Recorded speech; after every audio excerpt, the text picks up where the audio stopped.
Hello everyone, welcome back to UPSC Time. I am Pooja Gautam and how are you?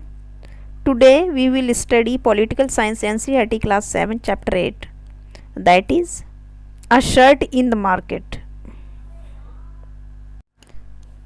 A Shirt in the Market जो chapter है इसमें shirt का बताया गया है कि एक जो शर्ट है वो कैसे एंड यूजर तक पहुंचती है from cotton to shirt. From cotton to shirt जो उसका प्रोडक्शन हुआ है कि कैसे वो जो कॉटन का प्रोडक्शन हुआ है, फिर उसके कई सारे प्रोसेसेस के बाद में, कई सारी मार्केट की चेन के बाद में, कई सारे बाय एंड जो सेलिंग प्रोसेस होता है, एक पूरी लंबी इसकी चेन है जो कि एंड यूज़र तक पहुंचती है। इस सारी चीज़ों के बारे में इसमें चैप्टर में बताया गया है। जैसे कि producer of cotton to buyer of shirt in the supermarket, कैसे वह कॉटन से जो शर्ट जो है, कैसे शर्ट जो है एक कॉटन से बायर तक पहुंचती है जिसने एक सुपर मार्केट में शर्ट को परचेज किया हुआ है। ये सारे buying and selling takes place of every step in the chain, इस पूरी हर जगह पे ये जो चेन बनी हुई है सेलिंग एंड परचेज की, तब जाकर ये एंड यूजर तक पहुंचती है। Does every one benefit equally from this, क्या हर किसी को इससे इक्वली बेनिफिट होता है, प्रॉफिट होता है, इसके बारे में इसमें हम देखेंगे। वैसे हमारे जो चैप्टर का पढ़ने का इसमें पर्पज़ ये है कि कैसे इसमें इक्वालिटी क्या है, और हमारे जैसे कॉन्स्टिट्यूशन में जो इक्वालिटी की बात कही गई है वो article 14 equality before the law, 15 में प्रोहिबिशन अगेंस्ट डिस्क्रिमिनेशन, एंड ये 16 जो है इसमें बताया गया इक्वालिटी, जो इक्वल एम्प्लॉयमेंट की बात कही गई है इसमें, और जो 17 है इसमें एबॉलिशन ऑफ अनटचेबिलिटी की बात कही गई। ये हमारे फंडामेंटल राइट्स में आते हैं, जो कि इसी को जो इक्वालिटी को मेंटेन करने के लिए कुछ प्रोविज़न हमारे डीपीएसपी में भी हैं। जैसे कि आर्टिकल जो 38 जो सोशल ऑर्डर की बात करता है कि जो सोशल ऑर्डर का इसमें बताया गया कि civil and political and social and economical जो है इक्वालिटी होनी चाहिए। और आर्टिकल 39 में भी ये जो है सारे ये क्या डीपीएसपी में इक्वालिटी को मेंटेन करने के लिए इसमें बात हुई है। तो चैप्टर शुरू करते हैं। इसमें बताया गया है कि जो कॉटन का प्रोडक्शन है, एक आंध्र प्रदेश के कुर्नूल जगह जो है वहाँ का एक छोटा किसान है, वह प्रोडक्शन कॉटन का करता है। वो उसके पास में जो है स्मॉल पीस ऑफ लैंड है, छोटी ज़मीन है, थोड़ी सी ज़मीन है, उसी में कॉटन प्लांट्स उसने लगा रखे हैं। और वहाँ से जब कॉटन कलेक्ट होता है, वो कलेक्ट करके वो एक ट्रेडर को बेच देता है। वो ट्रेडर को उनको बेचना, उनके मतलब क्या है कि वो ट्रेडर को इसलिए बेचता है, जबकि जो कुर्नूल की मार्केट है वहाँ भी बेच सकता है, पर वो ट्रेडर को बेचता है क्योंकि उसने जो फसल की जब वो प्लांटेशन कर रहा था तो उस टाइम पर जो ट्रेडर था उनसे हाई इंटरेस्ट रेट पे वॉरो किया था मनी, कुछ किसके लिए, सीड को परचेज करने के लिए, फर्टिलाइजर्स को परचेज करने के लिए, पेस्टिसाइड्स को परचेज करने के लिए उसको मनी वहाँ से ट्रेडर से लिया। तो उसकी वजह से उसे ट्रेडर के पास में अपने जो कॉटन है यहाँ पर बेचना पड़ रहा है, जबकि उसने बहुत सारी मेहनत के बाद में कॉटन प्रोड्यूस किया था। और वही जो ट्रेडर है वो क्या करता है, कुर्नूल के डिस्ट्रिक्ट में जो कुर्नूल मार्केट है वहाँ पर कॉटन को सेल कर देता है। क्या प्रोसेस है, फार्मर है, पीस ऑफ लैंड में उसने कॉटन अपना प्लांट किया है, कॉटन को क्या किया, किसी एक ट्रेडर को, मीडिएटर को उसको बेच दिया। ट्रेडर ने क्या किया, उसको कुर्नूल की जो मार्केट है वहाँ पर बेचा जाके। तो इसमें जो सबसे ज़्यादा मेहनत करने वाला स्मॉल फार्मर है, तो फिर ट्रेडर ने वहाँ से ख़रीदा, ट्रेडर ने कुछ पैसा कम इनको पैसा दिया, और ट्रेडर ने यहाँ पर जो मार्केट में बेचा उसको मनी ज़्यादा कलेक्ट हुआ, देन इनको प्रॉफिट ज़्यादा हुआ।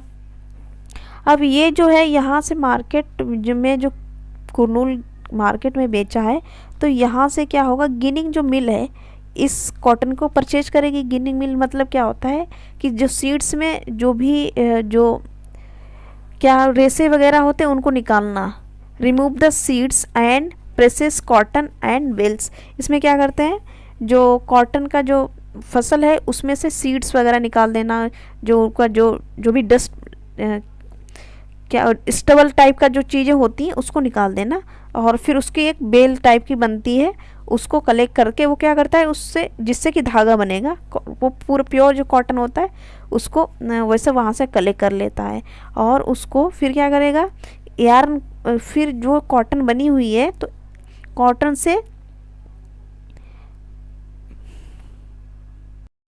गिनिंग मशीन ने जो था यार्न बनाया, थ्रेड बनाया, जिससे कि कपड़ा बनाया जाएगा।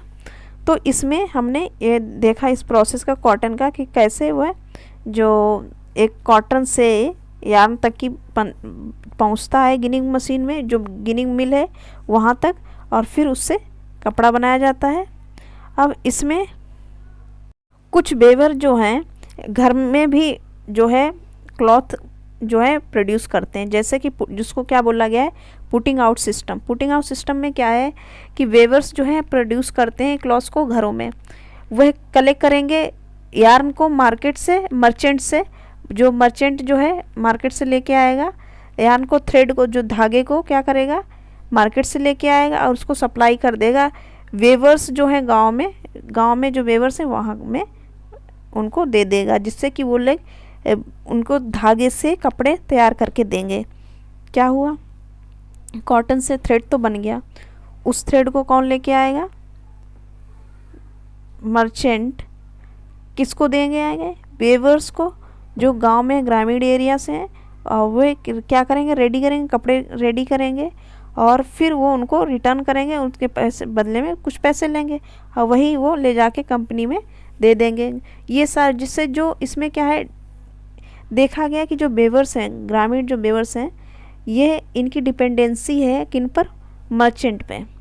मर्चेंट जो है इन पर डिपेंडेंसी है रॉ मटेरियल के, जिससे कि वो धागे या जो जिससे वो थ्रेड तैयार करते हैं उसके लिए।